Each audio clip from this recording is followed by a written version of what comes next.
Delivers. So, nandito na nga tayo sa Calacas City, Batangas. From Bataan, ako na nag-drive. Kahit medyo masamang pakiramdam natin. From 12:20, malis tayo doon. Karating tayo dito ng 5. So, ilang oras yun. Pero kahit pagod tayo, nag-prepare pa rin tayo. Not for tomorrow, kasi okay na ako tomorrow. All set na kami sa topic ko dito sa employees ng City Hall. Ang piniprepare ko ngayon, yung meeting ko sa Friday. Speaker din siya, coach din. So, we're preparing for a collaboration. So, kumbaga, yung utak ko ngayon, ang ginagalaw niya na yung mangyayari 3 days pa. So, advance. And kausap ko din yung isang, yung graphic artist natin for meeting ko sa free one-on-one financial education meeting sa Thursday sa Makati rin. Sa office naman natin sa IMG Makati. So, yung mangyayari bukas, para sa akin, done na. Kumbaga, na-claim ko na yung success, na-claim ko na yung it will work well.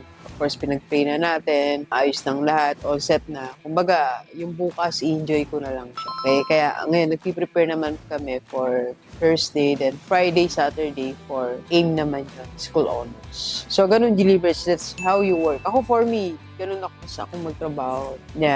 Ini-enjoy ko yung moment, di ako nagpapa-stress sa event ko. Kaya maaga po, one day advance ako talaga. Like sa AIM, Friday pa ako pero doon na ako ng Thursday, din ako babalik ng Bataan. So ganun, let's enjoy our work. Kahit anong business mo o career mo, enjoy natin.